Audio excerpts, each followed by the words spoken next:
오늘은 초대교회 신앙의 기초 5번째입니다. 하나님의 마음에 합한 마음. 사도행전 13장 22절과 예레미야 3장 15절입니다. 사도행전 13장 22절. 사도행전 13장 22절 말씀 읽겠습니다. 한 절만 먼저 보겠습니다. 시작. 배하시고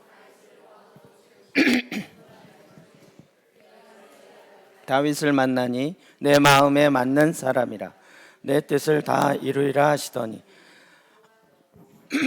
네.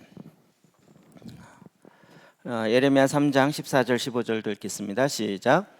여호와의 말씀이니라. 배역한 자식들아 돌아오라. 나는 너희 남편임이라. 내가 너희를 성읍에서 하나와 적속 너희를 시온으로 데려오겠고 내가 또 내 마음에 합한 목자들을 너희에게 주리니 그들이 지식과 명철로 너희를 양육하리라. 아멘. 우리 초대교회 신앙의 기초 부분을 계속 살펴보고 있습니다.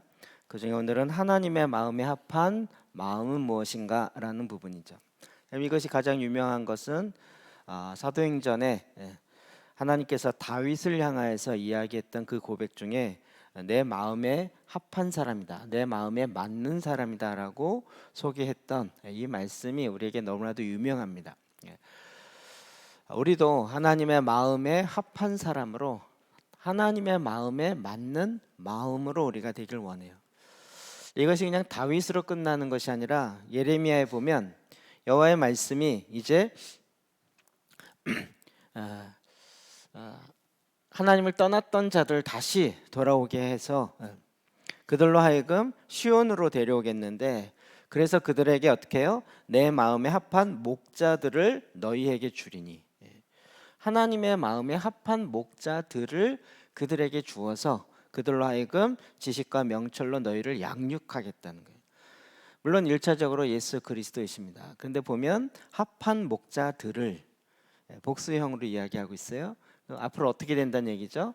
마음에 합한 자들을 계속 복수로 보내신다는 거예요. 그러니까 저와 여러분도 그렇게 하나님의 마음에 합한 목자들 중에 한 사람이 될 수 있고 되어야 한다는 이야기도 전제에 깔려 있는 거죠.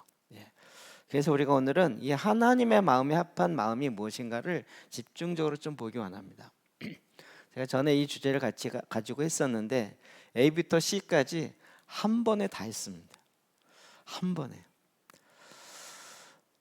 지금 이렇게 돌이켜 보니까 너무 빨리 지나가서 이게 무엇인지를 잘 기억조차 못하고도 있을 수 있겠다, 이런 마음이 있어서 오늘은 A-1번만 하려고 합니다. 다음 주는 A-2번 뭐 이 정도 이렇게 나가겠죠. 저도 이제 마음을 비웠어요. 하나라도 제대로 나가자. 빨리 나가는 것보다 하나라도 제대로 나가자. 그래서 하나님의 마음에 합한 마음이란 무엇인가, 전체적으로 5개를 살펴볼 것인데, 보냄받은 자의 마음이 하나님의 마음이고요, 또 용기 있는 담대한 마음, 그리고 통의하는 마음, 기꺼이 배우는 제자의 마음, 올바르고 곧은 마음. 그러면 이런 마음이 어떻게 빚어지는가? 첫 번째, 사랑과 용서로 빚어지고 신부의 사랑으로 빚어지고, 이런 것을 함에 있어서 하나님은 어떤 역할, 어떤 방법을 쓰시는가? 하나님의 방법, 방식, 그리고 특별한 부르심, 이렇게 계속 살펴보려고 합니다. 저는 그 중에 첫 번째, 하나님의 마음이란 바로 보냄받았다라는 거예요. 보냄받았다라는 말 자체가 바로 사도적이다. 사도는 보냄받은 자라는 뜻을 갖고 있어요. 제 말씀을 준비하면서 우리 또 이거 한국적으로 이해했구나, 이 생각이 드는 거예요.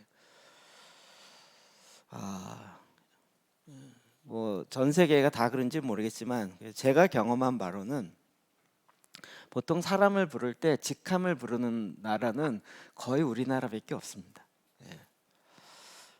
대부분 그냥 브라더, 뭐 시스터, 아니면 그냥 누구 씨 이렇게 부르요. 어느 사장님, 뭐 회장님, 부장님 이렇게 부르질 않아요. 좀 더 친하면 그냥 존이라고 그래. 뭐 그냥 이렇게 편한 이름을 이야기하면서 그렇게 이야기하는 거죠. 네. 그 뒤에다 꼭 직함을 붙이는 경우가 그렇게 흔치는 않아요. 우리가 우리 문화 속에서 이러다 보니까 사도적 마음이다 이러면 사도의 직함이라는 게 먼저 딱 떠오르는 거죠. 그러면 누가 사도지? 그리고 여기서 또 가면 요즘에 이제 한창 유행했던 신사도 운동이라는 측면에서 신사도 운동 아니야? 그러면 이단인데 뭐 이런 식의 생각이 툭툭 떠올라요. 그러니까 그런 식으로 해석하면 사도행전 넘어가면 예수님의 제자를 부를 때 뭐라고 불러야 돼요? 베드로 사도님 이렇게 불러야 돼요. 베드로가 이렇게 하면 안 되고 베드로 사도님 이렇게 불러야 돼요. 이게 우리나라 정서란 거죠. 그런데 이 직함이라는 것 자체는 사실은 제일 먼저 기능을 갖고 있는 거죠. 보냄 받은 자다라는 보냄을 받았다. 그러니까 어떤 사도란 직함이 있다, 뭐 선지자는 직함이 있다. 이거는 한참 뒤의 얘기고 그 본질적 의미에서 우리는 보냄 받은 자다라는 그 의미 자체를 우리가 갖고 있다는 거죠. 여러분들 충분히 이해되시죠? 제가 신사도 운동을 하려는 게 아닙니다. 그래서 이제 흔히 이야기하기를 사도적이다 이렇게 이야기해요. 보냄 받은 것이다라는 거죠. 그러면 성경에서 하나님의 마음은 바로 보냄 받은 자의 마음이다 이렇게 이야기되는 거예요. 이게 과연 무슨 얘기냐? 오늘 그것을 성경을 통해서도 보기를 원합니다. 빌립보서 3장 20절부터 봅시다. 시작.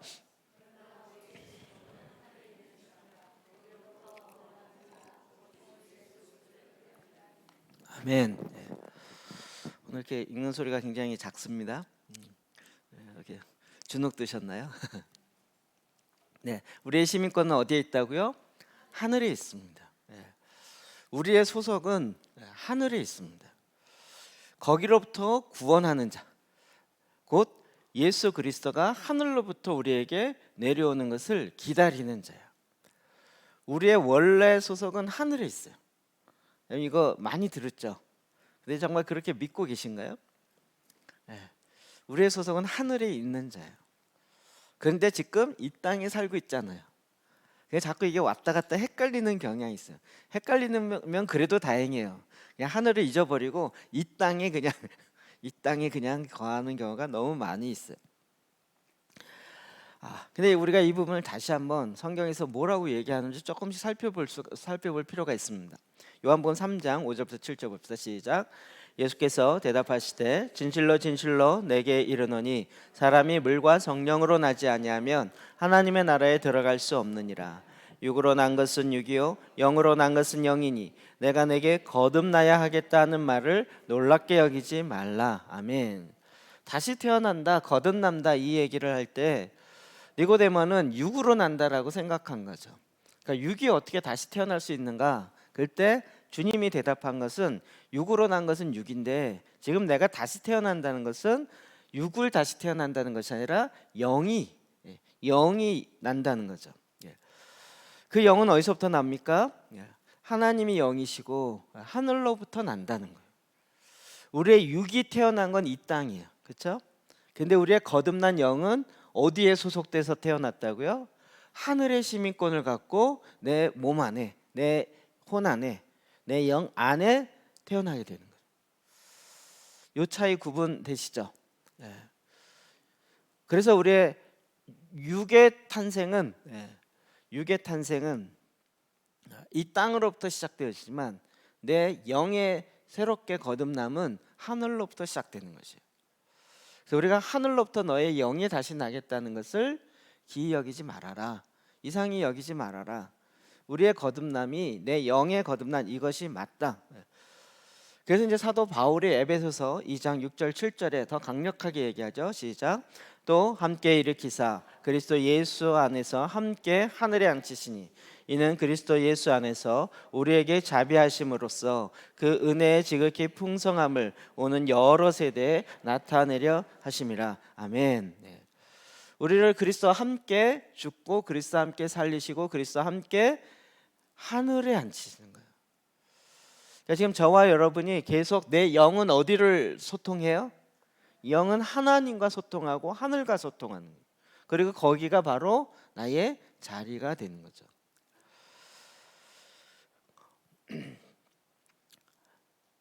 우리가 지금 뭐 기도재단, 성막형 제사장 기도 이런 모든 것들이 다 지금 어디랑 연결하는 거예요?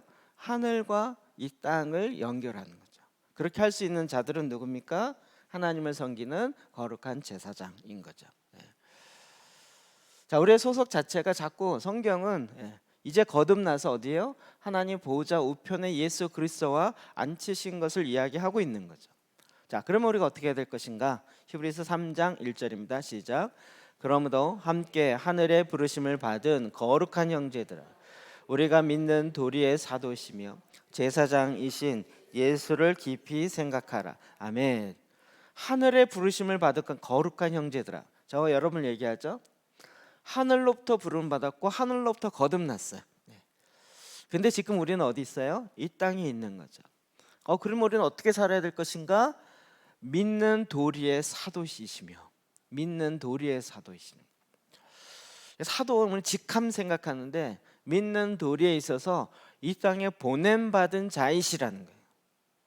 예수 그리스도가. 그러니까 우리가 이 땅에서 어떻게 살아야 돼요?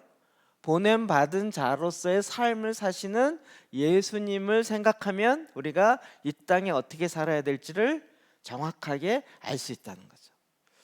예수님 어떤 분이세요? 보냄받은 자의 믿는 도리의 첫 번, 제대로 보냄받은 자의 삶을 살아내신 분이라는 거예요. 그러면서도 대제사장이신 예수, 하늘에 속해 있고 하나님을 섬기는 이 땅의 아론의 혈통을 따르는 것이 아니라 하늘의 멜기세덱의 반차를 따르는 그와 같은 예수님, 그러니까 지금 이중적으로 같이 이 일을 하고 있는 예수를 깊이 생각하라는 거예요. 저와 여러분이 같이. 이제는 이런 의미들이 이중적으로 좀 풀어지시는 것 같아요. 너무 저도 이렇게 이 말씀이 굉장히 흥분이 돼요. 예수님을 생각할 때 지금 우리가 부활의 절기를 지내고 있잖아요. 계속 어려운 건 뭐죠? 우리는 예수님 부활하셨다는 걸 다 믿겠는데, 그래서 지금 그 복음서에서 예수님이 부활과 관련된 이야기를 쭉 새벽에 계속 정리하면서 듣고 얘기하다 보니까 하늘에 속한 주님에 대한 이야기를 계속하는 거죠. 하나님은 영원한 목마르지 아니한 생수를 부어주는 예수 그리스도를 우리에게 주는 거예요. 그러니까 찬 음료를 마셔라. 이거 뭐예요? 하늘의 이야기를 하는 거죠. 그런데 이 땅의 의미로 받아들인 사마리아 여인은 어떻게 했어요? 그런 물 있으면 나 좀 주세요. 이렇게 된 거죠. 하늘의 이야기와 땅의 이야기가 같이 되는데 진짜 이렇게 어긋나는 거예요. 어긋나는 거예요.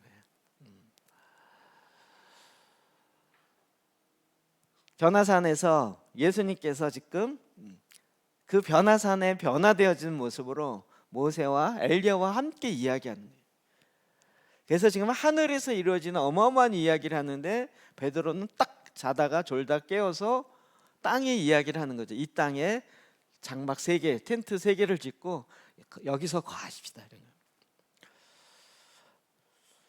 지금 우리의 생각이 자꾸 하늘로 부활하신 주님과 함께 주님이 그 이야기를 십자가에 달리기 전에도 계속 하셨다라고 생각해 보지 않았다가 부활 이후에나 좀 그런 거 생각했다가 주님이 십자가에 달리기 전부터 계속 하늘의 이야기를 하셨구나. 왜요? 우리도 거기에 소속돼 있기 때문에. 그 관점으로 보려고 하니까 한 번도 안 봤던 관점들이라 좀 어색하고 힘들게 느껴지는 거죠. 그런데 이게 사실은 우리에게서 실제예요. 제가 오늘 말씀이 이 두 가지가 너무나도 정확하게 일치하기 때문에 그렇습니다. 자, 두 번째로, 그러면 정말 성경에 이런 걸 뭐라고 얘기하는가? 베드로전서 1장 1절부터 2절 봅시다. 시작. 그리스도의 사도 베드로는 본도, 갈라디아, 갑바도기아, 아시아의 비두니아에 흩어진 나그네 곧 하나님 아버지의 미리 하심을 따라 성령이 거룩하게 하심으로 순종함과 예수 그리스도의 피 뿌림을 얻기 위하여 택하심을 받은 자들에게 편지하노니 은혜와 평강이 너희에게 더욱 많을지어다. 아멘. 네. 본도, 갈라디아, 갑바도기아, 아시아와 비두니아에 흩어진 뭐라고요? 나그네. 베드로는 아예 그리스도인들을 부르면서 나그네들이다 이렇게 아예 얘기를 하는 거예요. 나그네들이다.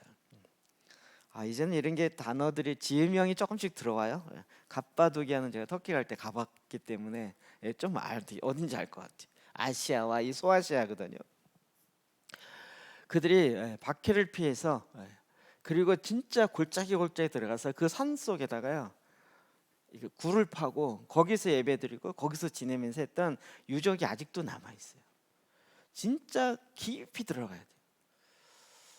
그곳에 흩어져 있는 나그네들아 이렇게 부르는 거예요. 나그네. 우리는 나그네라는 얘기를 많이 듣긴 했어요. 근데 느낌이 다른 나그네예요, 사실은. 나그네 그러면 쑥 지나가는 사람들이잖아요. 오래 있지 않고 훅 지나가는 사람.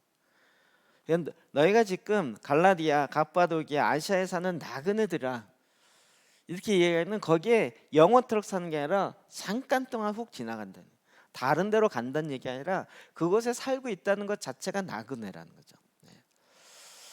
우리가 전에 이제 나그네 이야기하면 약간 이 세상은 나그네, 이 세상은 살기 힘든 것, 영원히 살지 않는 것, 난 빨리 저 편안한 본향으로 가고 싶다, 뭐 이런 식의 나그네를 많이 이야기한 거죠. 제가 불렀던 이 합창곡이 생각나더라고요. 본향을 향하네. 합창곡 많이 했었어요 옛날에. 성가대도 하고요. 이 세상 나그네 길을 베이스가 쫙 나가면 그다음에 4부로 그냥 지나는 순례자, 엘토가 이 세상 인생의 거진들에서 다 까먹었네. 하룻밤 머물 때, 우리가 이 세상에 사는 게 하룻밤이라는, 이 세상 하룻밤. 이게 지금 본향을 향하여 가는 순례자라고 이렇게 이야기하면서 불렀던 환란의 굳은 비바람, 환란의 비바람, 굳은 비바람 모지게 불어도 천국의 순례자 본향을 향하네. 굉장히 이 곡이 이게 비장하거든요. 막 환란 가운데, 막 폭풍 가운데 그 본향을 향하여 막 어거지로 가고 있는 그런 모습이에요. 근데 이 시점은 뭐예요? 지금 본향을 향하여 지금 나그네 입장에서 막 이렇게 가고 있는 이런 시점인 거예요. 근데 우리가 부활의 절기를 지나면서 우리의 마음이 자꾸 지금 어디로 가요? 본향이 이미 하늘 보좌 위에 앉혔어요. 여러분 지금 여러분 소속은 어디라고요? 하늘이요. 그러니까 지금 여기 그 본향을 향하여 막 그 난파 직전에 배를 타고 억지로 가는 이게 아니고요. 하늘에서 여기를 보고 있는 거예요. 이렇게. 여러분 이게 옮겨지세요? 안 옮겨지세요? 우리가 하늘에서 얼마나 살까요? 하나님의 시간에 영원이란 세월에 우리도 같이 할 거라는 거 이해되시죠? 우리가 언제 택함을 받았어요? 창세 전에, 이 세상이 만들어지기 전에. 그리고 앞으로 어떻게 될 거예요? 영원히. 그러면 이 영원이라는 이 시간 안에 지금 이 땅에 있는 시간은 얼마큼 될까요? 하루 정도 되겠죠? 진짜 포인트 같이 되겠죠. 하루. 그 하루 안에 오늘 하루는 또 얼마나 될까요? 완전 순간이겠죠. 우리는 지금 이 땅에서 이 시간의 흐름 속에서 가서 이렇게 보니까 와, 앞으로 5년 후 10년 후 그러면 진짜 많이 남은 것 같은데, 영원이라는 삶을 살고 있는 나의 입장으로 딱 보면, 우리 어렸을 때 여러분 뭐 기억나요? 초등학교 1학년 때 초등학교 들어갔던 입학했던 기억나세요? 가물가물하죠. 그런 느낌일 거예요. 그런 느낌. 진짜 순간. 초등학교 1학년 때 여러분 뭐 특별한 사건이 있으세요? 저 이제 어렸을 때 생각나요. 초등학교 1학년 때 제가 동네에서 달리기를 제일 잘했어요. 그래서 맨날 놀 때 야 우리 달리기 시합하면서 놀까 이러면서 했거든요. 그럼 제가 늘 1등 하니까 제가 그 노래를 제일 좋아했어요. 근데 딱 체육 시간에 달리기 잘하는 사람 나와 그러더라고요. 근데 제가 나가려고 이렇게 손 들으려고 그러는데 옆에 있는 애가 얘가 잘 뛰어 그랬는데 우리 동네예요. 나랑 같이 뛰는데 내 뒤에 뛰던 애. 얘가 잘 뛴다고 이렇게 하는 거예요. 막 미는 거예요 옆에 친구들이.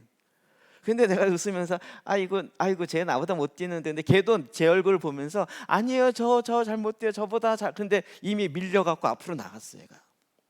근데 저는 못 나갔어요. 달리기 선수를 못 나갔어요. 이게 초등학교 1학년 때 있었던 사건이에요.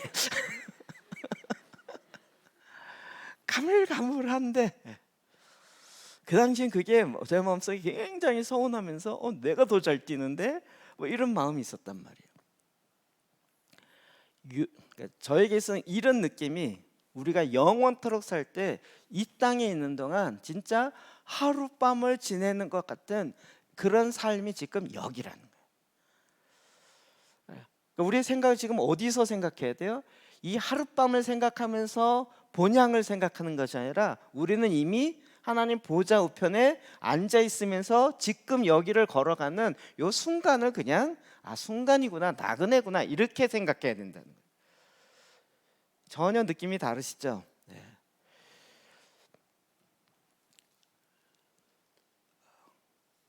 하나님께서는 지금도 저와 여러분을 향해서 흩어져 있는 나그네다라고 이야기를 합니다.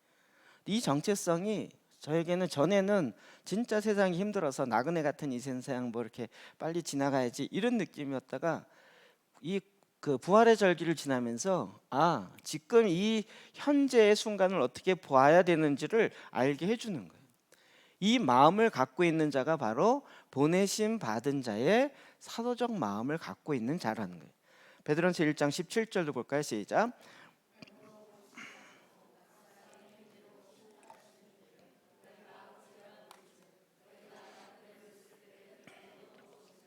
네.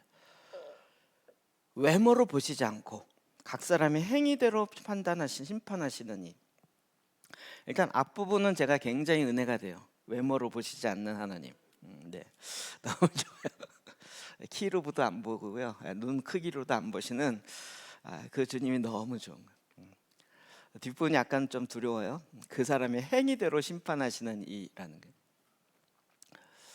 이를 너희가 아버지라 부른즉 그 아버지가 너희가 나그네로 있을 때 언제죠? 이 땅에 있는 요 순간 하루 정도밖에 안 되는 정말 점 하나 적는 것 듯한 요 순간에 있을 때 어떻게 하라고요? 두려움으로 지내는 거예요. 그러니까 두렵고 무서워서 지내라 이 얘기가 아니겠죠? 요 순간이 영혼을 좌우할 수 있다는 거예요.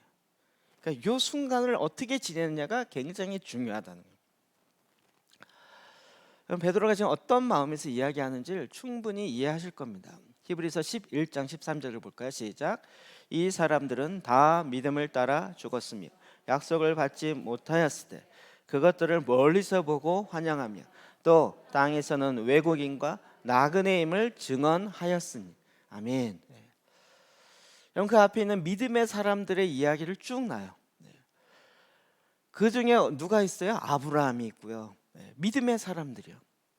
근데 그 아브라함이 하나님 주시는 언약의 말씀을 자기가 실제로 보았나요? 하늘의 별처럼 땅의 모래알처럼 그렇게 많은 자손을 봤나요? 못 봤죠. 못 봤어요. 근데 하나님 그 언약을 주셨어요. 그러니까 우리가 얘기하는 쟁쟁한 믿음의 사람들이 그 자기의 살아있는 동안에 그걸 본 사람이 그렇게 많지가 않아요. 근데 그 사람들은 다 어떻게 했다고요? 그냥 하나님 주시는 약속은 받았지만 약속의 실제를 이루어지진 않았어요. 그거를 멀리서 바라보면서 그게 올 것이다라고 바라면서 간 거예요. 아브라함에게도 너희가 애굽으로 내려가서 내 4대 만에 다시 돌아올 것이다. 언약을 받았죠. 근데 정말 몇 년 만에 다시 나오게 돼요? 430년 동안 애굽에 있었고 그 요셉에 의해서 내려가서 뭐 어쩌고저쩌고 할 때까지 그건 500년이 지나야 그 언약이 이루어지는 거예요. 아브라함은 그거를 실제로 봤냐고요? 못 본 거죠. 그냥 약속으로만 받은 거예요. 이런 것처럼 너희들도 이 땅에서 외국인과 나그네임을 증언하였다. 그러니까 아브라함, 믿음의 조상 아브라함도 이 땅에 나그네예요. 외국인이었다는 거예요. 저와 여러분이 똑같이 나는 우리나라에 영원히 살 거라, 이게 아니라 외국에 잠깐 있다가 오는 자와 같이, 그런 그것이 바로 보냄받은 자라는 거예요. 베드로전서 2장 11절에 또 이렇게 이야기합니다. 시작.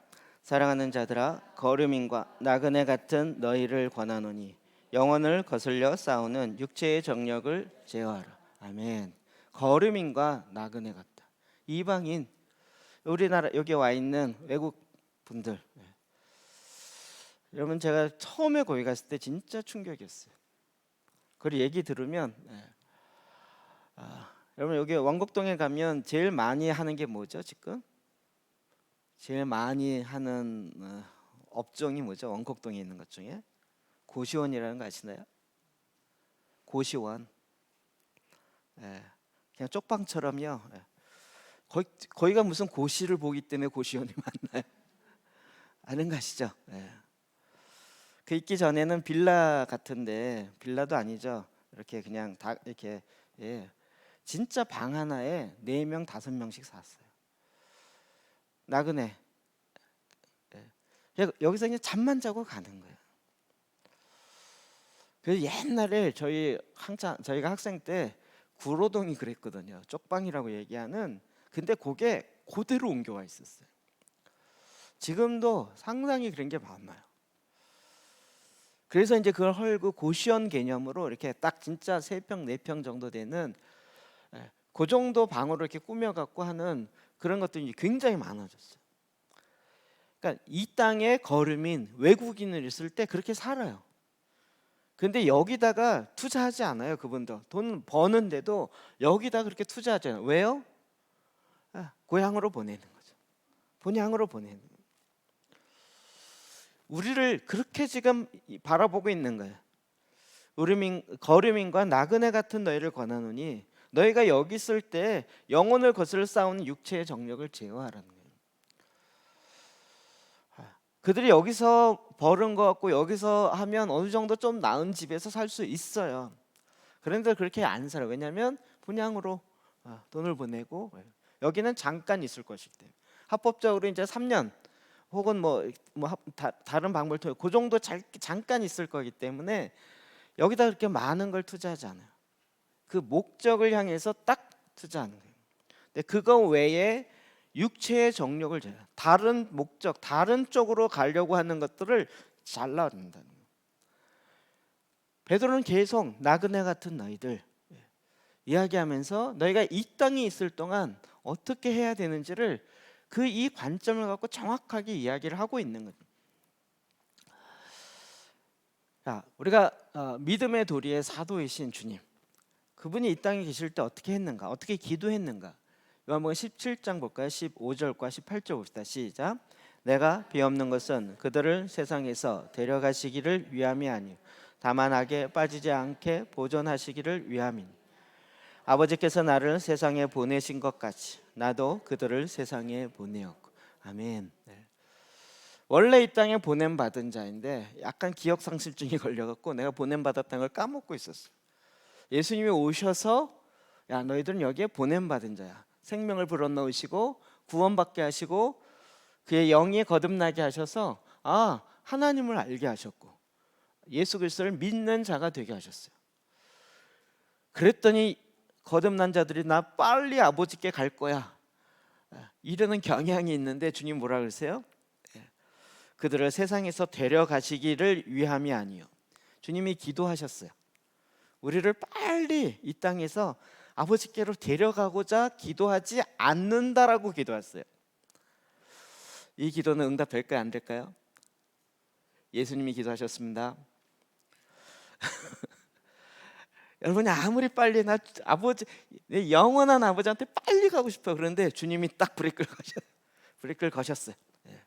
내가 기도하는 것은, 내가 비옵는 것은 저들을 빨리 저 본향 아버지께로 데려가고자 함이 아니라는 거예요. 그러면서 주님 뭐라고 기도하세요? 아버지께서 나를 세상에 보낸 것처럼, 예, 믿음의 도리의 사도로 이 땅에 보냄받은 자가 된 것처럼 나도 그들을, 나를 믿는 자들을, 하나님의 영으로 다시 거듭난 자를 세상에 보냈다라고 기도하고 계신 거예요.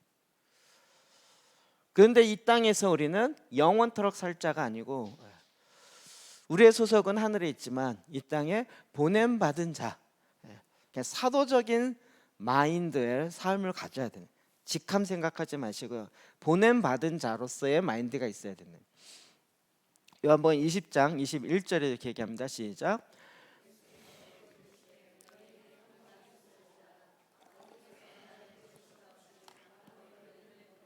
아멘, 아멘.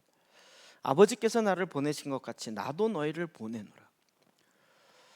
주님 계속 얘기하는 거예요. 내가 너희를 세. 이게 원래 하나님께서 우리를 이 땅에 보내신 이유이고 목적인 거죠. 원래 이렇게 된 거였죠. 그러니 나도 너희를 보내노라. 제가 요즘에 저희 산에다 원두막을 하나 지어놓고요, 아침마다 한 번씩 올라가 봐요. 그래서 앉아, 시원하다, 좋다 이러고. 그래서 이제 교회 오는 사람을 꼭 거기를 데려가고 싶어요. 근데 오는 사람마다 거기 갈 생각을 안 하고 저만 잠깐 만나고 가. 제가 잡고 잠깐 가봅시다 이러는데, 어떤 사람은 진짜 한 달 동안 안 가보세요. 매일 오는데 안 가보세요. 지금 가만히 이렇게 돌이켜 보면, 저는 그 공간이 이제 막 짓고 막 이렇게 되게 의미 있어 보이는데 그분들에게는 그냥 원두막이에요. 그렇지 않을까요? 그냥 이렇게 하나 지은 원두막입니다. 그게 별로 그들에게 그 큰 의미가 되어 있진 않아요. 그렇죠? 뭐 이런 거 아닐까요? 딱 보냄 받은 자는 거기에 맞는 그걸 딱 하고 그냥 가면 되는 거죠. 보냄 받은 자가 여기 와서 이게 왜 저러냐, 이거 저거냐, 뭐 다 상관하고 그렇게 할 필요가 없는 거죠. 그냥 그것만 딱 이야기하고 거기에 필요한 것만 하고 가면 되는 거죠. 우리가 그런 존재라는. 고린도후서 5장 20절은 아예 대놓고 이야기하십니다. 시작. 그러므로 우리가 그리스도를 대신하여 사신이 되어 하나님이 우리를 통하여 너희를 권하시는 것 같이 그리스도를 대신하여 간청하노니 너희는 하나님과 화목하라. 아멘. 그리스도를 대신하여 사신이 되었다. 지금 사도 바울의 전도팀이 지금 고린도 교회 성도들을 향해서 뭐라고 얘기냐면, 그리스도를 대신하는 내가 대사들이다, 사신이다, 이렇게 얘기하는. 아예 예수 그리스도가 우리를 통해서 너에게 하라는 말을 지금 나는 대신 전하러 왔다. 그게 뭐예요? 대사라는 거예요. 사신이라는 거예요. 내가 그리스도의 사신이 되어서 너희를 예수님이 주신 말씀 가지고 권면한다는 거예요. 그리스도를 대신하여 간청한다는 거예요. 그러니 너희들은 하나님과 화목하라. 이 얘기는 누가 한 거예요? 예수님이 하신 거죠. 예수님이 사도 바울에게 고린도 교회 가서 그 성도들에게 이 말을 전해라. 뭐라고요? 하나님과 화목하게 하라고 네가 전해라. 그래서 그거를 받아서 전했다는 거예요. 그리스도의 보냄 받은 자, 사신이 되어서. 이 얘기는 우리가 너무나도 많이 들어서 아는 거죠.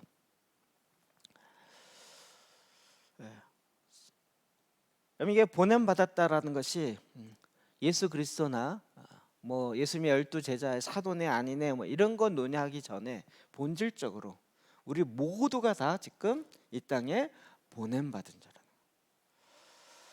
이제 좀 믿어지시죠? 보냄 받은 지 몇 년 됐냐, 요 차이라는 거죠. 이 땅에 보냄 받은 지 몇 년 됐냐 그러면 그 다음에 뭘 물을까요? 보냄 받은 거를 얼마나 이뤘겠네요. 이 얘기 당장 들어오지 않을까요? 이 땅에 보냄 받은 지 지금 60년이 다 돼가네요. 그럼 보냄 받은 목적을 거의 다 이뤘겠는데요? 이 생각 안 드실까요? 안 드세요? 보냄 받은 지 지금 20년 좀 넘어갔어요. 그러면 이제 보냄 받은 걸 실제적으로 그날 준비했다가 실제적으로 할 때가 조금 되어 가고 있군요. 이렇게 계산하겠죠, 일반적으로. 왜 아닌 것 같은 분위기로 자꾸 이렇게 저도 사실 이런 얘기하기 무섭습니다. 갈라디아서 2장 8절이요. 시작. 베드로에게 역사하사 그를 할례자의 사도로 삼으신 이가 또한 내게 역사하사 나를 이방인의 사도로 삼으셨네. 자꾸 또 사도네 아니네 요거 논쟁하지 말자고요. 그렇죠? 지금 베드로에게 역사하셨어요. 그래서 그를 어떻게 했어요? 할례자의 사도를 삼으셨어요. 유대인의 할례 받은 자들, 그러니까 육신의 할례를 받은 자들에게 예수 그리스도의 대사가 되어서 그에게 보냄 받은 자의 역할을 베드로에게 맡겼다고. 이해 딱 되시죠? 그러면 바울에게는 베드로에게 그렇게 사명을 주고 보냈던 그분과 같은 분이 나에게는 이방인에게 보냄 받은 자가 돼서 그들에게 하나님의 말씀을 전하라고 하는 그 역할, 그 미션을 나에게 주었다는 거예요. 그렇죠? 그러면 이제 모든 게 다 정해지겠죠. 베드로도 그렇고 사도 바울도 그렇고 나는 아니에요 이러실 거예요? 그게 아니라 우리 모두가 다 지금 이 땅에 보냄 받은 자로 그 사명 딱. 내 평생 다 못할 것 같아요. 아니, 평생 다 한 사람 아무도 없어요. 우리가 히브리서 11장을 보면서 믿음의 장을 보면서 평생 그거를 완성한 사람 거의 없어요. 진짜 주님이 원하셨던 그 일의 한 부분을 담당했던 것이지 그걸 다 처음부터 끝까지 다 한 사람이 없어요. 그러니까 우리도 동일하게 그 한 부분을 감당하는 거예요. 내 생애에 그걸 다 못할 것이기 때문에 나는 안 할 거야. 이건 굉장히 어리석은 거예요. 그냥 내게 하라고 하시는 그것만 내가 이 땅에서 바톤 터치를 하고 또 받아서 그 바톤을 또 전달해 주면 된다는 거죠. 그럼 이와 같은 보내심을 받았다라는 그 마음을 정확하게 갖고 있는 자가 바로 하나님의 마음에 합한 마음을 갖고 있는 자예요. 근데 우리는 간혹 내가 이 땅에서 영원히 살 것처럼 생각하는 거예요. 그리고 이 땅에서 좀 힘들면 빨리 본향 가겠다는 거예요. 이 땅에 보냄받은 이유와 목적은 그건 모르겠고요. 난 빨리 가고 싶다. 이게 지금 우리로 하여금 계속 혼란케 만들었던 것이죠. 빌립보서 1장 20절부터 26절을 한번 길게 읽어보겠습니다. 시작. 나의 간절한 기대와 소망을 따라 아무 일에든지 부끄럽지 아니하고 지금도 전과 같이 온전히 담대하여 살든지 죽든지 내 몸에서 그리스도가 존귀하게 되게 하려 하나니 이는 내게 사는 것이 그리스도니 죽는 것도 유익함이라. 그러나 만일 육신으로 사는 이것이 내 일의 열매일진데 무엇을 택하야 하는지 나는 알지 못하노라. 내가 그 둘 사이에 끼었으니 차라리 세상을 떠나서 그리스도와 함께 있는 것이 훨씬 더 좋은 일이라 그렇게 하고 싶으나 내가 육신으로 있는 것이 너희를 위하여 더 유익이니라. 내가 살 것과 너희 믿음의 진보와 기쁨을 위하여 너희 무리와 함께 거할 이것을 확실히 아노니 내가 다시 너희와 같이 있으므로 그리스도 예수 안에서 너희 자랑이 나로 말미암아 풍성하게 하려 함이라. 아멘. 사도 바울이 깨달은 거죠. 진짜 엄청난 건데 우리랑 얼마나 다른가를 좀 보십시오. 나의 간절한 사도 바울의 간절한 소망, 기대와 소망을 따라 아무 일에든지 부끄러워하지 아니하고 지금도 전과 같이 온전히 담대. 내가 지금 주님께서 나에게 달려갈 길을 그것을 달려가고 그 일을 함에 있어서 내가 부끄럽지 않아. 전에도 그랬고 지금도 온전히 그것을 하고 있고 그 일에 있어서는 하나님도 내 증인이 돼요. 그러면서 그의 마음에 있는 목적은 뭐냐면 살든지 죽든지 내 몸에서 그리스도가 존귀하게 되게 하려 하나님. 그의 목적은 안 죽는 게 목적이거나 죽는 게 목적이 아니고요. 살아도 그리스도를 존귀케 하고 죽어도 그리스도를 존귀케 하고. 그러니까 목적은 뭐예요? 사냐 죽으냐가 아니라 그리스도가 내 안에서 존귀하게 되는 것이 사도 바울의 목적이에요. 그러니까 사도 바울에게 있어서는 죽느냐 사느냐 문제는 그렇게 중요치 않아요. 어찌하든지 그리스도가 존귀 있게 되어지면 나는 오케이예요. 나 그리스도를 위해서 죽어서 내가 죽음으로 그리스도가 더 존귀 있게 된다. 내 인생의 목적이었어. 이렇게 되는 거예요. 내가 막 고난 가운데 있는데 그 고난 가운데 살면서도 그리스도가 존귀 있게 돼. 나는 고생이 있지만 그 가운데서도 주님이 존귀 있게 되니까 이것도 나의 목적인 거예요. 이제 충분히 이해되시죠? 우리에게 가장 중요한 건 저는 이 부분이라고 생각이 들어요. 살든지 죽든지 내 몸에서 그리스도가 존귀하게 되는 거예요. 내 안에서 내 인생에 이 땅에 잠깐 있는 동안, 자, 영원전부터 영원까지 우리 하늘에 있는 동안 우리 흔히 생각해 이때는 어떻게 됐을까요? 자, 하나님과 함께 있고 하나님의 영광과 거룩함과 막 너무 얼굴에서 광채가 나면서 이렇게 영원토록 있게 돼요. 이 땅에 있는 잠깐, 요 하루와 같은 잠깐 동안 우리가 어떻게 사느냐가 굉장히 중요한 포인트가 되는데, 궁극적인 내 삶의 이유를 딱 보니까 난 이 땅에 있는 동안 그리스도로 인해서 죽는다. 할렐루야, 할렐루야. 내 순교자가 되어지고 내 생명을 그리스도를 위해서 내어줄 수 있다는 건 제일 큰 영광인 거예요. 왜요? 영혼을 생각해 보니까 그 영혼에서 내가 영원토록 그리스도를 위해서 내가 생명을 드렸어. 이거를 영원토록 할 수 있어요. 별로 기뻐하지 않는 모습인데 영원토록 해. 순교자의 피를 내가 흐렸습니다. 이거를 영원토록 할 수 있어. 이 반열에 지금은 잠깐, 죽음이라는 건 잠깐인 거잖아요. 우리가 지금 토마스 선교사, 여러분 얼굴도 모르고 얘기도 모르지만 우리나라 대동강변에 와서 성경책을 전해준 28살인가 그 정도 되는 청년이야. 결혼했죠. 아내가 중국에서 죽고 젊은 인생을 살았고 정말 일찍 죽었지만 그가 이 조선 땅에 주님의 성경책을 전해준 것, 그래서 그것으로 말미암아 그 평양으로부터 말씀이 흘러가기 시작하고, 그리고 널다리 교회, 장대현 교회로 발전하는 한국 교회사의 한 획을 그어요. 대동강에서 목이 잘라져서 참수당해서 죽었어요. 그런데 그 얘기는 영원토록 될 거예요. 지금 이 순간에도 토마스 성교사님, 와, 저 또 내 얘기한다, 할렐루야, 이렇게 되는 거잖아요. 그렇지 않겠어요? 계시록에 순교자의 피 얘기할 때 내 이 얘기네요, 뭐 이렇게 되는 거죠. 죽자는 얘기처럼 자꾸 들리는데 죽으나 사나 우리의 목적은 그리스도가 존귀했기 때문에. 이는 내가 사는 것이 그리스도니 죽는 것도 유익함이라. 사는 것도 유익하고 죽는 것도 유익하고. 이게 우리 믿는 자들의 수준인 거죠. 왜요? 우리의 본향은 어디예요? 이 땅이 아니에요. 이 땅에 영원토록 살고 이 땅에 오래도록 살고 막 100살이 넘고 막 200, 아니 영혼에서 100살하고 200살의 차이는 얼마나 될까요? 이 땅에 80년 살던 100년을 살던 20년의 차이가 주님의 그 영원한 기간 안에서 얼마나 차이가 있을까요? 여기서 길고 짧고 아무리 그래봤자 별거 아니라는 거 아시겠죠? 제일 중요한 건 지금 내가 목적이 뭐냐는 거예요. 내가 사는 것이 그리스도의 죽는 것도 유익함이라. 사도 바울은 이미 사냐 죽냐 이 문제를 다 뛰어넘었어. 그렇죠? 부활 신앙이 이거 아니겠어요?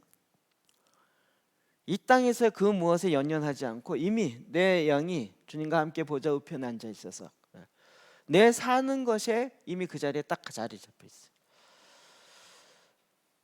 이 땅에서는 계속 죽느냐 사느냐 문제를 고민하는 게 아니라 어떻게 주님이 더 존귀케 되느냐 이걸 고민하는 수준이 된 거예요.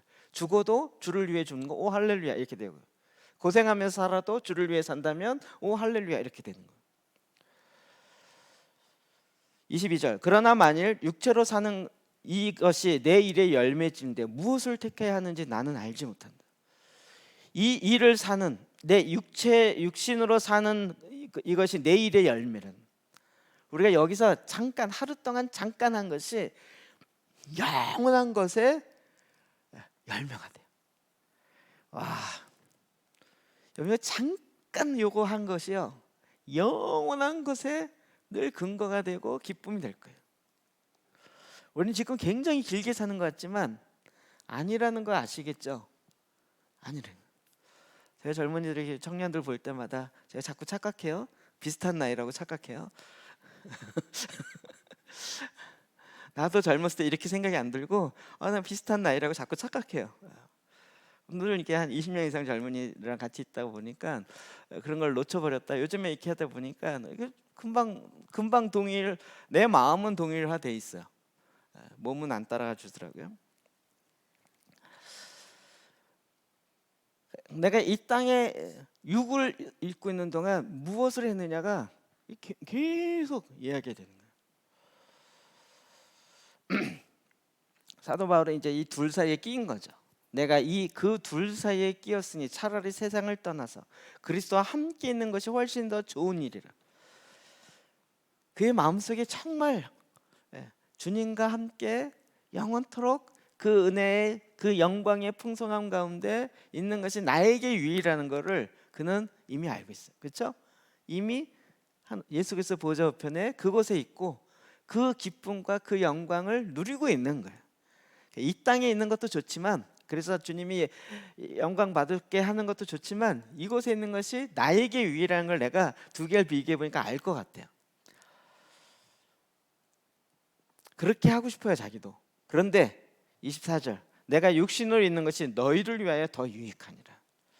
빌립보 교인들 향해서 내가 육신으로 지금 오래 있는 것이 빌립보 교인들에게 더 유익이에요. 그렇겠죠? 그걸 사도 바울도 알아요. 사도 바울은 이 땅에 목적이 뭐예요? 이방인의 사도로 보냄받았잖아요. 그러니까 그의 미션은 이방인들이 자기로 인해서 생명을 맛보고 그리스도를 알고 그 은혜의 자리에 더 들어가게 하는 것이 자기 삶의 열매인 거죠. 나를 통해서 그들이 더 기뻐하게 되는 건 내가 이 땅에 보냄받은 자의 사명이라는 거죠. 그렇지 않을까요? 그걸 보면 그래, 내가 너희들이 기쁘니 나도 이 땅에 있는 게 좀 고생스럽긴 하지만 너희들의 기쁨을 위해서 내가 이 땅에 있어야지. 이게 내게 나를 이 땅에 보내신 주님의 뜻인데, 이러고 있었다는 거예요. 어렵지 않죠? 이 땅에 오래 살고 싶은 얘기가 아니에요. 내가 살 것과 너희 믿음의 진보와 기쁨을 위하여 너희 무리와 함께 거할 이것을 확실히 아노니. 내가 이 땅에 있는 동안 너희 믿음의, 빌립보 성도들의 믿음의 진보가 되고 또 그들의 기쁨을 위하여서 너희와 함께 있게 될 것을 내가 확실히 안다. 주님이 지금 이 시즌에 그렇게 영원토록 있지는 않아요. 잠깐일 거예요. 빌립보 교인들과 빌립보에서 함께 있는 것이 잠깐일 것이에요. 그러나 이것이 너희의 믿음의 진보가 되고 기쁨이 될 것을 알기 때문에 내가 그것을 확신하고 그렇게 한대요. 사나 죽으나 나를 위함이 아니고 그리스도를 위함이에요. 이게 어디서부터 나온다고요? 내가 이 땅에 나그네로 보냄받은 자라는 마음이 딱 잡혀 있기 때문에 그 관점을 이렇게 보이는 거예요. 이게 잡히죠. 여러분, 보냄받은 자로 이 땅에서 아파트 몇 평에 살아야 될까요? 그건 문제가 될 게 아니라니까요. 아니, 작은 평수든 큰 평수든 그게 문제가 될 일이 아니라고요. 그게 목적이 돼 있다, 그건 진짜 말이 안 되는 거죠. 아니, 어차피 잠깐 있을 건데 그래도 잠깐 있어도 편하게 있어야 된다. 뭐 그럴 수도 있다고 봐요. 그것이 목적이 돼버리면 내가 보냄받은 자로서의 그 마음이 없어지어 있는 거죠. 내가 다시 너희와 같이 있으므로 그리스도 예수 안에서 너희 자랑이 나로 말미암아 풍성하게 하라. 너희 자랑, 자기 자랑이 아니고 너희의 자랑이 나로 말미암아 풍성히 하려. 진짜 영적인 어미, 아비의 모습인 것 같아요. 자녀들이 더 그 부모의 품 안에서 더 잘하고 더 잘하고. 그래서 너희들의 자랑이 나로 말미암은 너희들의 자랑 풍성이 있기를 원하는 거예요. 이런 마음이 다 어디서 나와요? 보냄받은 자의 마음이라는 거예요. 충분히 좀 이해되지 않으세요? 하나님 지금도 저와 여러분을 통해서 이 마지막 때에 하나님 이와 같은 일을 행하게 하시는 거죠. 저는 요즘 들어 계속 사명처럼 느껴지기도 하고 계속 마음에 한편에서는 조급하기도 하고 한편에서는 이제 좀 기다리기도 하고 하는 건데 우리 계속 마지막 때를 준비하면서 해왔던 일들이거든요. 마지막 때를 준비하면서 해왔던 일들인데 마지막 때라는 생각이 없었을 때는 제가 뭐 마치 약간 이단스러운 것 같기도 했고 뭐 굳이 그렇게 살아야 되나 막 이런 식의 눈초리도 받는 것 같고 아니 뭐 지금 그게 언제 올 거라고 그런. 근데 이번에 전염병 휙 지나면서는 갑자기 생각이 확 달라졌어요. 사람들이 이걸 어떻게 알고 미리 준비했어 이런 거예요. 이 순간이 찰나더라고요. 순간이 찰나. 지금도 그 마음은 없어지지 않아요. 그래서 요즘에 자꾸 생각해봐요. 저는 아무리 봐도 적그리스도가 진짜 이 세상을 하나의 정부로 만들고자 하는 그 계획이 옛날은 다 음모론 뭐 말도 안 되는 이야기 이러다가 지금은 상당 부분이 많은 믿지 않는 사람까지도 그 얘기를 해요. 근데 제가 쭉 이렇게 그 얘기를 한참 이렇게 듣다가 보다 보니까 뉴 월드 오더, 온 세계가 하나의 국가가 된대. 이거 가만히 생각해보세요. 이거 누구 생각이죠? 누구 생각이죠? 하나님 생각 이런 거 아시나요? 예수 그리스도로 말미암은 하나의 조직적 국가가 아니라 하나님의 나라가 온전히 이루어질 거죠. 사단은 거기다 어떻게 했어요? 그거를 자기가 딱 그 자리에 자기가 앉고 자기의 방법대로 하겠다라는 거잖아요. 예수 그리스도는 오셔서 평화의 왕으로 공의의 왕으로 주님은 그렇게 일하실 건데 이 적그리스도는 어떻게 할까요? 죽이고 인구의 3분의 1을 없애고 그래서 딱 소수를 해서 그렇게 전 세계가 싸우지 않는 하나의 나라 정부를 만들겠다. 그들의 방법 이렇게 되는 거잖아요. 이것도 복사한 거더라고요 보니까. 그렇죠? 얘네들이 뉴 월드 오더를 만들고자 하는 마음과 우리가 이거 이단스러운데 뉴 자이언을 만들고 싶은 마음과 어떤 게 더 갈망이 큽니까? 우린 이거 보고 맨날 두려워서 이번에 또 뭐 전자회파 나눠주면 이것도 뭐야 베리칩은 또 여기서 요네 손에 심는데 스웨덴에서 벌써 심기 시작했대 이러면서. 근데 심느냐 안 심느냐를 떠나서 예수 그리스도가 오셔서 이 땅에 주님의 나라를 완성하고자 하는 그 갈망의 마음이 우리 가운데 있냐는 거죠. 신기하게 저는 이게 재밌어졌어요. 그래서 지금 뭐 베리칩을 받아야 되느냐 안 받아야 되느냐, 저는요 성경에 뭐라고 돼 있어요? 짐승의 표를 받는 자와 안 받는 자가 구분된다고 그랬죠. 그 얘기는 뭐예요? 전 세계를 짐승의 표로 컨트롤하는 때가 올 거라고 성경은 이미 얘기하고 있는 거죠. 여러분 그거 우리가 막는다고 막아질까요?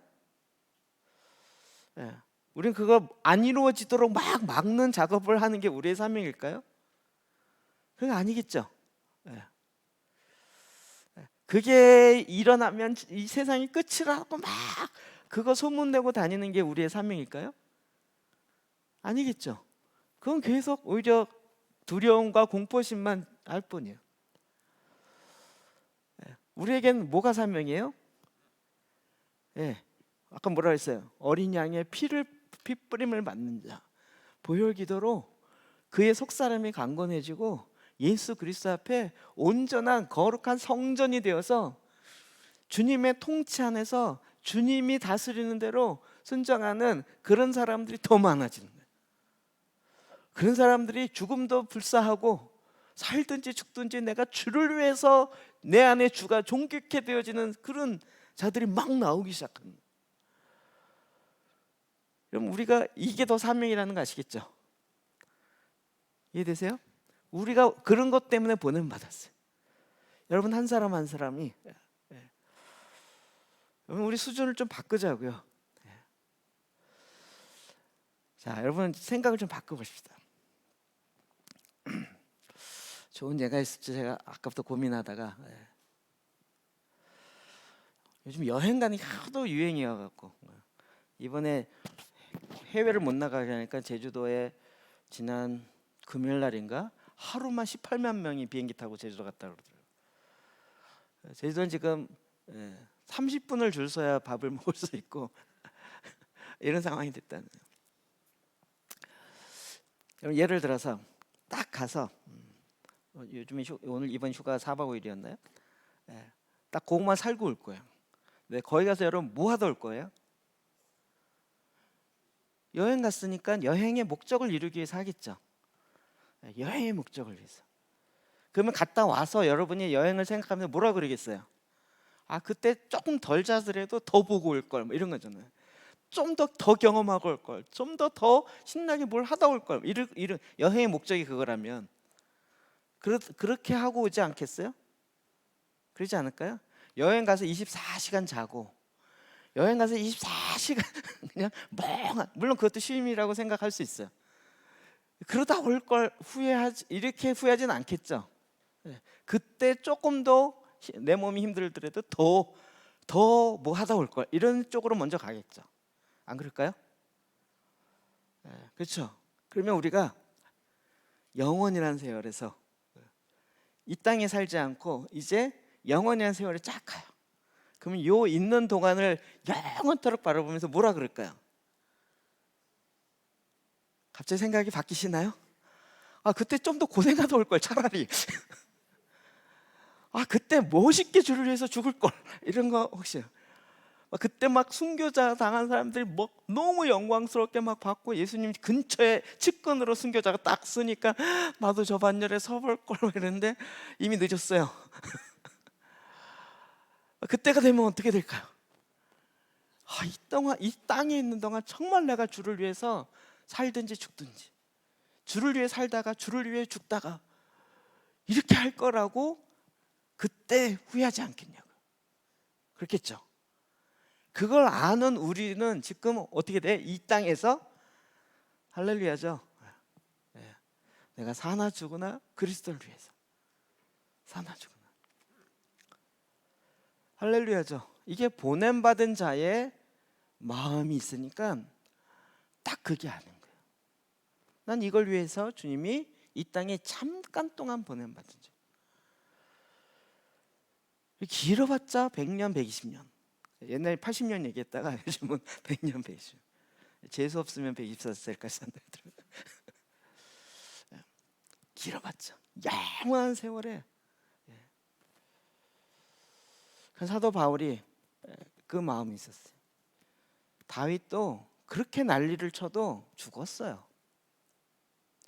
아니, 성경에 나오는 그 유명한 인물 중에 죽지 않은 사람 뭐 엘리야랑 에녹이랑 죽지 않고 올림을 받았을 뿐이지 이 땅에서의 삶은 끝이었잖아요.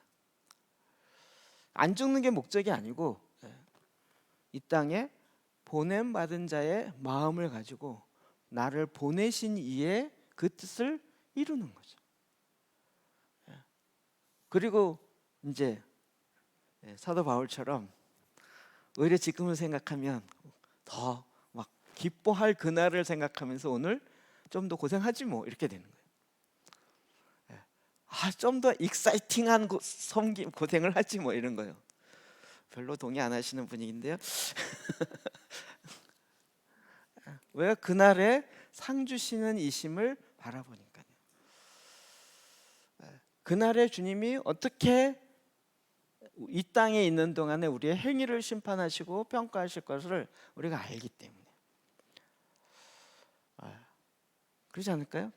우리 청년들, 아, 그때 불타는 금요일 날 내가 엉뚱한 데 가지 말고 여기서 불탔어야 되는데 이상한 사이클 도는 데서 불타가지고 그러지 말걸, 이런 생각 안 들겠냐고요. 예. 무슨 말인지 이해되시나 모르겠다. 예. 요즘 불금이라고 난리를 쳐도 사람들은 이 말도 안 되는 일인 것 같지만 그럼 이게 금방 지나가잖아요. 금방 지나가. 바로 저와 여러분이 이와 같은 찰나를 살아가는 순간인 거죠. 보냄받은 자야. 진짜로 보냄받은. 이 마음이 딱 있으니까 다른 거 별로 신경 안 써요. 그거 딱 하면 되는 거예요. 뭐 굳이 안 봐도 괜찮아요.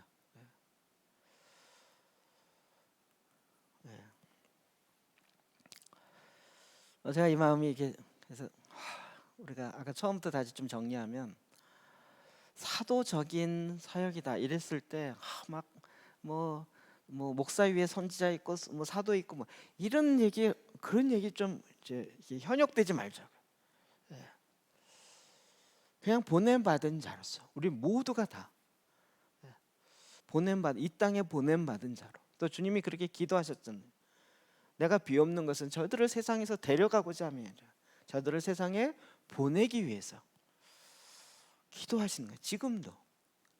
그래서 그 바톤이 이어받고 해서 지금 저와 여러분 손에 쥐어지고 있고, 우리가 달려갈 그 구간을 끝까지 최선을 다해 달려가는 것이고, 그리고 주님이 됐다라고 하는 그 순간 바톤을 넘겨주고 나는 그 삶을, 그래서 그 구간은 내가 감당했다라고, 그래서 허다한 증인들과 함께 또 그 다음 바톤을 받는 자들을 향해서 박수치며 응원하는 거겠죠.